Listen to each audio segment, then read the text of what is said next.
أقول لك إن دعوة الحق مهما حوربت فهي منصورة. أبشر. بسم الله الرحمن الرحيم، والصلاة والسلام على المبعوث رحمة للعالمين والعاقبة للمتقين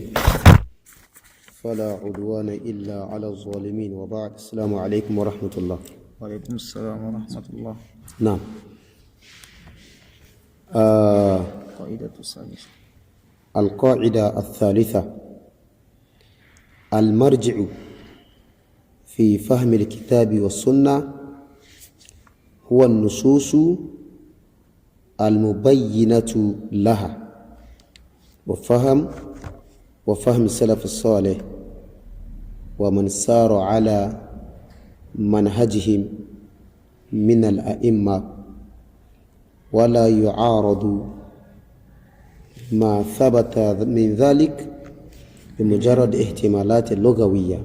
نعم. bàbá ní nínú kẹ́lẹ̀kẹta tó jẹ́ manhaj tó yẹ kí yíò gbámú àti òpó tó yẹ kí yíò dìmú, ó ní pé almarji'u, ibi tá ma ń padà sí, ibù padà sí, fi fahmil kitabi wa sunna, níbi ìgbàgbọ́yé al-Qur'an àti sunna nabi wa Muhammad sallam, huwa nususul mubayyina laha. Ó náà ni àwọn nassi, àwọn ọ̀rọ̀, àwọn ẹ̀rí tí ń ṣàlàyé Qur'an àti hadith náà, tó jẹ́ àlàyé ẹgẹ́ dìbọn. lẹ́yìn nassi Qur'an àti nassi hadith, den wa fahmi salafu salih, àti àgbọ́yé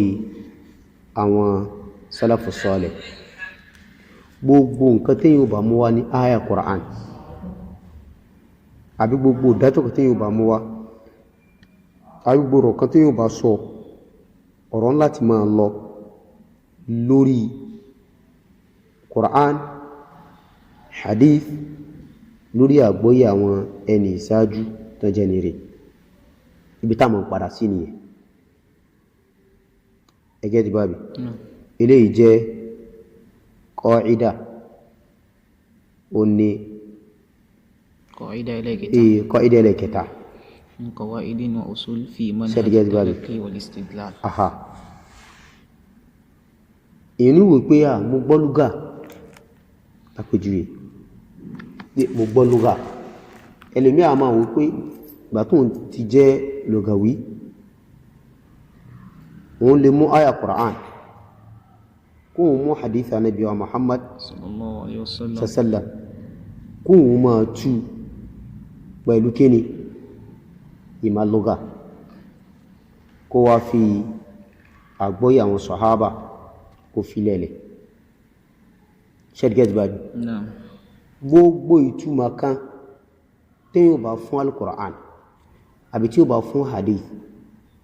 tí ìtumọ̀ ń bá ti yapa sí bí àwọn sàhábà sì gbọ́yé, àbáwọn tábìí sì gbọ́yé, àbáwọn tábìí tábìí, ìtumọ̀ yẹn ìtumọ̀ tó burú jáì ni. ìtumọ̀ tó kíni? ìtumọ̀ tó burú jáì ni lábẹ́ ṣẹ̀ríà t'Ọlọ́run. Torí pé òfin Ọlọ́run ọba ó lọ lórí wípé a lè gbọ́ ìsìláàmù yé àfi pẹ̀lú àgbọ́yé àwọn sàhábà yìí. wa man yushaqiqi ar-rasula min ba'di ma tabayyana lahu al-huda wa yattabi' ghayra sabilil mu'minin nuwallihi ma tawalla wa nuslihi jahannam wa sa'at masira. Qaida lílé, èyí gbọ́dọ̀ yọwọ́ àwọn sàhábà kú láwò, èyí gbọ́dọ̀ wọ́ pé àwọn sàhábé a lè fi àgbọ́yé wọn gbọ́ al-Qur'ani yìí nígbàtà ti gbọ́ lúgà ò ti parí rárá. ṣẹ́dígẹ́ ti bábi. So ibi tá ma ń padà sí nǹkan mẹ́ta yìí náà ni al-Qur'an, hadith, then àgbọ́yé àwọn ẹni ṣáájú yìí. ṣẹ́dígẹ́ ti bábi. ìyẹn báwọn. wa man sara ala manhajihim min al-a'imma, àti àwọn tí wọ́n tọ manhaji wọn tí wọ́n lọ lórí ìlànà wọn nínú àwọn aṣíwájú ẹ̀sìn sẹ́dígẹ́tì bàbí àgbọ́yé tí wọ́n náà àtẹ̀lé àgbọ́yé tí wọ́n náà àwọn sọ̀hábà then àtàwọn tó tọ ìlànà àwọn sọ̀hábà náà àwọn tábìí àtàwọn tábìí tábìí sẹ́dígẹ́tì bàbí minal a'imma àwọn a'imma sẹ́dígẹ́tì bàbí ẹwà gbọ́n tàbí àwọn sọ láàrin wọ́n ni wala yu'aradu ma thabata min dhalika bi mujarradi ihtimalati lughawiyya wala yu'arad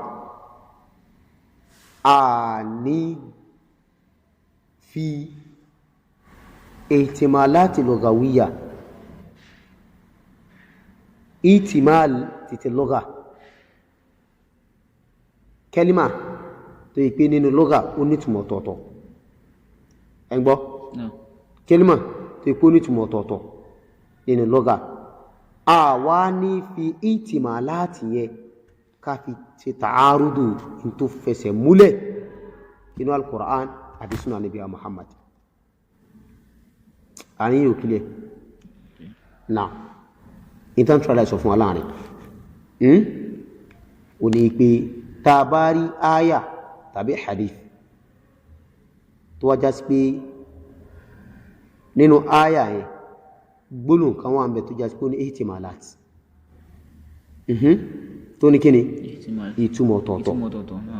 ìtàbá ní ihtimalat ìyẹn pé ó lè gbà túmọ̀ yìí ó lè gbà yìí ó lè gbà tán ó lè gbà tí bí ṣẹ́gẹ́dì bá ní pé ní ihtimalat tó ihtimalat lughawiyya àwa ní fi ihtimalat yẹn káfí tààrùdù kíni máa tàbátà in tó fẹsẹ̀ múlẹ̀ nù násì sẹ́dígẹ́tì a ní fi sí tààrùdù tó fẹsẹ̀ múlẹ̀ nù násì ihtimalat lughawiyya a fi sí tààrùdù tó fẹsẹ̀ múlẹ̀ nù násì kébí àpèjú ní ìsìn mathalan Allah ni ar-Rahmanu ala al-arshi istawa ọlọ́ni arrahman ọlọ́ọ̀bà arrahman ó tẹ́ pẹ̀tẹ́pẹ̀ rẹ̀ sórí al-arashi ẹ̀ kẹ́lìmọ̀ lọ́lọ́run istawa àbí tọ́ gbọ́nà istawa yìí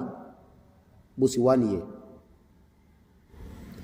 ṣé gbọ́nà yìí só ní ihtimal láti lọ́gà bí sátún fún ní túmọ̀ mi yàtọ̀ sí istiwa wọ ọlọ́bà lórí al-arashi rẹ̀ sótún di gbà túmọ̀ mi nínú lọ́gà títùmọ̀ yẹn tí ó wà fẹ́ máa lé bíbẹ Ọlọ́run bá lórí al-arashi ẹ̀dànù ṣẹ́gẹ́ tí ó bá mi kí wá òpé kí wá wọ̀nù lọ́gà wá ní ai al-istiwa'u ó máa ń gba kíni istawa ó máa ń gba ìtumọ̀ istawla lápẹjù ká wá fi istawla ká fi wá lé in tí istawa ń tọ́ka sí ká fi lé dànù ìyàn bẹ́ gẹ́tì bá mi irú eléyìí kò lẹ́tọ̀ lábẹ́ ṣẹ̀ríà àtọ́lọ́ kò lẹ́tọ̀ torí pé tá bá sọ pé istawa ìtumọ̀ rẹ̀ ní istawla tá tún ní istawla sáàrí sàábé kanáà sàhábà tó tú bẹ́ẹ̀ àbárí tábìí kanáà wọn tábìí tó tú bẹ́ẹ̀ àbárí tábìí tàbí nǹkan tó tú bẹ́ẹ̀ ìpé istawa àmọ́ tún ní kíni istawla káwá fi lé madululu istawa yẹn káwá fi lé dànù ìpé ọlọ́bù sí lórí al-arashi ó borí al-arashi ni so wà a rí pé kò sí sàbí kan tó nírú àgbọ́yé àti pé gan istawla táa fi tú istawa yẹn istawla nínú lúgà gan táa lẹ́nu tó tú istawa ní istawla ní abẹ́ ṣẹ̀ríà àtọ́lọ́wọ́ bá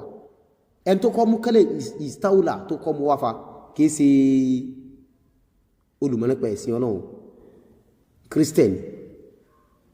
gbónú istawa ẹni tó kọ́kọ́ lò istawla afwan ẹni tó kọ́ lò kẹ́lìmà náà nínú ọ̀pọ̀ orin ẹ̀ kìí ṣe mùsùlùmí ni Christian nasara ni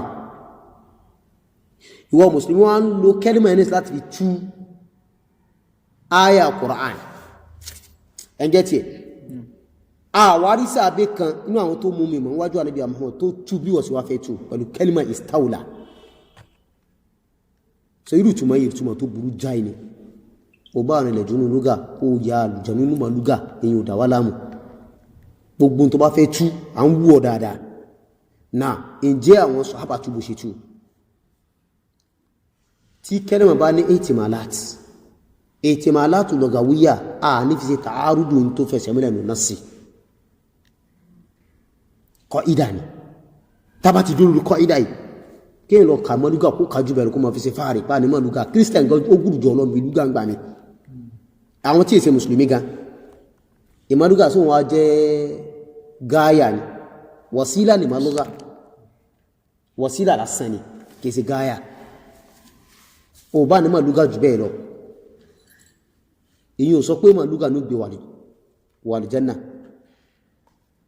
àwọn Yahudu wọ́n gùrù inú mọ́ lúgà gidigan jù bẹ́ẹ̀ sí lọ wọ́n tàbá hara wọ́n ta'ammuku ganu ma lugha bẹ̀t lugha lẹ́nu ma fi ṣe fáàrí na'am yóò a máa fi ma lugha ló ma fi lè tó fẹsẹ̀ múlẹ̀ nínú aqida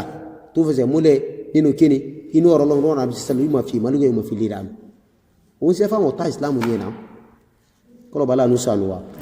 so in tí wọ́n tẹ́lá ìsọ fún wa láàrin kò ní pé nínú kọ́ ìdẹ́lẹ̀ kẹta tó yẹ kí ìgbámú ona ni pé kíni ibi tá ma ń padà sí níbi gbígbọ́ àgbọ́yé al-Qur'an àti hadith ona ni àwọn nususu Qur'an àti nususu hadith ni tá ma ń padà sínú sẹ́dígẹ́dì bá àwọn nususu tí ń sàlàyé àtàgbọ́yé àwọn tani àwọn salafu salih nǹkan mẹ́tẹ̀ẹ̀ta yìí dandan ni labudda min àti àwọn tó tọ ìlànà àwọn salafu salih àwọn sahaba sẹ́dígẹ́dì bá nínú àwọn aṣíwájú a sì gbọ́dọ̀ fi ihtimalati lugawiyya ká fi ṣe ta'arudun tó fẹsẹ̀ múlẹ̀ nínú nassi Qur'an àbí ká fi ṣe kíni ta'arudun tó fẹsẹ̀ múlẹ̀ nínú kíni nassi hadith Ànábì sallam ní sọ lọ́wọ́ ní kíni òun lọ́wọ́ àbí kẹ́límà ọwọ́ yadu kẹ́límà kan tó ní ihtimalat ó ní túmọ̀ tó tóbi mélòó kan alẹ́tún ní qudra alẹ́tún ní kíni ni'ma ẹgẹ́ dìbà ká torí pé gbà tó ti lè gbà túmọ̀ báyìí ní lúgà o òkè ìtumọ̀ lúgà láfi tú a nílò ìtumọ̀ táwọn sọ̀hábà lò kí ni àgbọ́yàn sọ̀hábà lórí pé lórí ọwọ́ tó jẹ́ títí hakiki gangan ni ẹgẹ́ dìbà ọwọ́ tó jẹ́ hakiki gangan ni that is wọ́n fi rinlẹ̀ fọ́lọ́ba pé ọlọ́ọ̀bá ní ọwọ́ tó ṣe déédéé záàtì rẹ̀ tí pé olómọ bó ṣe rí táà sì gbọ́dọ̀ fi wé tí ọmọ ti ẹ̀dá kan nínú ẹ̀dá ọlọ́ọ̀bá a sì gbọ́dọ̀ sọ pé kò ní pọ́ sófin rinlẹ̀ fún rẹ̀ sẹ́dígẹ́tì bábí náà káwà torí pé a fẹ́ sí tashbih àbí temthil káwà kò kí n tàṣì ní pé ẹjá sọpọ́lọ̀ bò lọ́wọ́ káwà tó gbọ́nà yẹ́dù ní kíni kudra àbí ni'ma nítorí pé à ń sá fún tashbih àbí temthil ilé bídà ló jẹ́nu kíni inú àkídà a fìnilẹ̀ bọ́nà sí fìnilẹ̀ fún rẹ̀ ẹgẹ́tì a ní fi ihtimalati lugawiyya ká fi lé madlulu tí násìn tọ́ka sí ká fi lè dà ìpín táwọn inúgà tán láwọn ti fàárí lórí lúgà tán sí lónìí ló kọ̀ pàwọn ará ìsìn lọ́ọ̀bá lọ wọ́n sì ń pa ìsìn lọ́ọ̀bá ni ṣẹ́dgẹ́sì bábí kọ́lọ̀ọ̀bá lálùkú sàlùwà náà